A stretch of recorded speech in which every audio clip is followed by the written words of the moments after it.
आज का एक बहुत स्पेशल टॉपिक हम लोग देखने चल रहे हैं। टॉपिक क्या कहें, क्वेश्चन कहें। और ये क्वेश्चन किस चीज़ का है देखते हैं। ये क्वेश्चन है इलेक्ट्रिकल पोटेंशियल एनर्जी को कैलकुलेट करने का, जबकि हमको चार्जेज दिए हैं, चार्जेज के बीच की दूरी दी गई है, लेकिन हमको ये नहीं पता कि चार्जेज की संख्या कितनी है। तो इस तरह से जो क्वेश्चन आते हैं इनको हम आईआईटी में कहते हैं ब्लाइंड क्वेश्चन। यानी कि जब हमको जो चीज़ें चाहिए होती हैं वो ही पता नहीं है पूरी तरह से, तो हमको ये ध्यान देना पड़ेगा कि वो किस पॉसिबिलिटी में, किस सिचुएशन में, किस कंडीशन में ये चीज़ें पॉसिबल है। क्वेश्चन को हम लोग देखते हैं कि कहा गया है what is the maximum electrical potential energy of system of charges each Q and separated by distance D from each other. ठीक है ना, यानी कि हमको चार्जेज दिए गए हैं, यानी कि हमको चार्जेज दिए गए हैं, लेकिन अब कितने हैं ये हमको पता नहीं है। जनरली दो चार्जेज के सिस्टम की जो इलेक्ट्रिकल पोटेंशियल एनर्जी होती है वो होती है 1/4 pi epsilon naught Q1 Q2 upon R12, where R12 is the distance between the charges. तीन चार्जेज होंगे तो उनकी पोटेंशियल एनर्जी सुपरपोजिशन प्रिंसिपल से लगेगी। तो U net equal to K Q1 Q2 upon R12 plus K Q2 Q3 upon R23 plus K Q3 Q1 upon R31। इस तरह से पेयर ऑफ चार्जेस, कितने पेयर बन रहे हैं, हर पेयर की एक एनर्जी हुआ करती है। लेकिन यहाँ पर हमें चार्जेज की संख्या नहीं दी गई है। कह रहा है कि what will be the maximum potential energy of A system of charges having charge Q each separated by distance D each. इसका अर्थ ये है कि हर एक चार्ज के बीच की दूरी D है।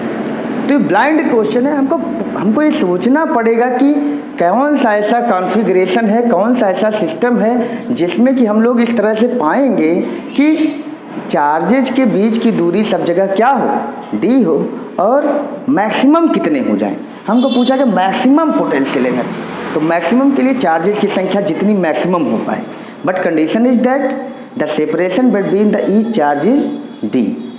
तो इस तरह से हमको लगता है कि हो सकता है कि एक इक्विलैटरल ट्रायंगल बने। यहाँ चार्ज Q रख दो, यहाँ चार्ज Q रख दो, यहाँ चार्ज Q, तो ऐसा लग सकता है।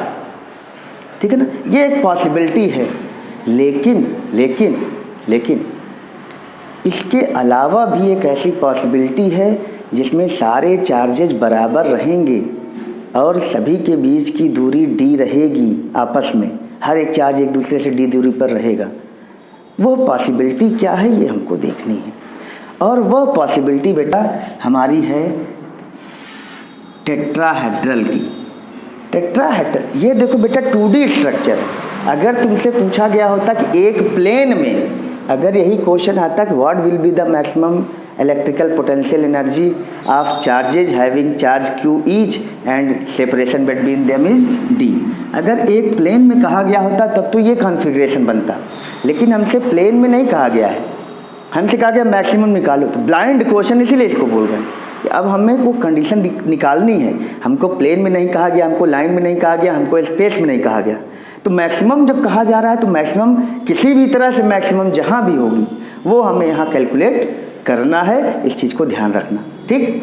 तो टेट्राहेड्रल क्या होता है, देखो ये तो था, लेकिन टेट्राहेड्रल में देखो बेटा किस तरह से होते हैं। ये ध्यान देना बेटा, ये टेट्राहेड्रल एक प्रिज्म की तरह का स्ट्रक्चर होता है। ये सामने का हिस्सा है, ये बगल में तिरछा का हिस्सा है, ये पीछे भी देखो, पीछे भी एक, ये भी D है, ये भी D है, ये भी D। ये चूँकि 3D स्ट्रक्चर है, ये नीचे का हिस्सा है। नीचे एक ऐसे ट्रायंगल बन गया, सामने एक ट्रायंगल बन गया, इधर एक ट्रायंगल बन गया, इधर एक ट्रायंगल बन गया, पीछे एक ट्रायंगल बन गया। तो एक ट्रायंगल ये बन गया इक्विलैटरल, ये सारी D है, और यह भी D है। ये यहाँ से यहाँ तक की दूरी भी क्या है, D है। तो एक चार्ज यहाँ रखा है, एक चार्ज यहाँ रखा है, एक चार्ज यहाँ, एक चार्ज यहाँ। देखो सामने का स्ट्रक्चर, ये बगल का, ये पीछे भी एक ट्रायंगल बनेगा पीछे के साइड में, और ये क्या है नीचे वाला, तो नीचे भी एक ट्रायंगल बनेगा, ये ऐसे एक नीचे का ट्राइंगल, फिर यहाँ पे एक पॉइंट है, यहाँ से जोड़ दोगे एक ट्राइंगल, यहाँ से जोड़ दोगे इधर ट्राइंगल, एक किनारे ट्राइंगल। तो इस तरह से 1 2 3 और 4, नीचे का, सामने का, बगल का, पीछे का, 4 ट्राइंगल बन रहे हैं और ये चारों ही इक्विलैटरल बन रहे हैं। इस स्ट्रक्चर को हम लोग बोलते हैं टेट्राहेड्रल। तो टेट्राहेड्रल स्ट्रक्चर में भी सारे चार्ज एक दूसरे से, ये क्यू बराबर है, ये क्यू ये भी बराबर है, क्योंकि 3D में है, ऐसा लग नहीं रहा है, लेकिन 3D में जब लोगे तो ये बराबर हो जाएगा। इसको तुम करके देखो प्रैक्टिकल में। तो एक ट्राइंगल ज़मीन पर बना दो, एक सेंटर से बराबर दूरी पर एक ट्राइंगल, दूसरा ट्राइंगल, तीसरा ट्राइंगल, ठीक है, एक फेस वाला बन जाएगा सरफेस का। तो ये सरफेस का ट्राइंगल है, एक किनारे, पीछे, सामने, ठीक। तो tetrahedral is the structure in which there are 4 charges and each charge are separated by distance d from each other. तो यहाँ ब्लाइंड क्वेश्चन इसलिए क्योंकि हमें इस चीज़ को थिंक करना पड़ेगा।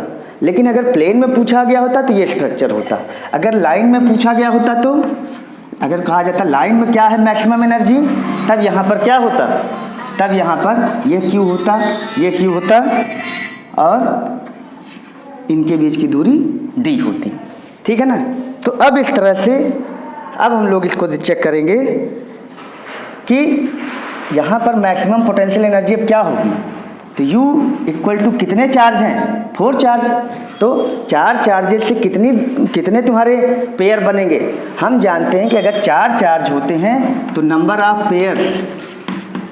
ऑफ पेयर्स का फार्मूला होता है n-1/2। तो यहाँ कितने पेयर बनेंगे बेटा, 4 चार्ज हैं तो 4 - 1/2, 4 3 × 12/2 यानी कि 6 पेयर बनेंगे और सारे पेयर बराबर होंगे।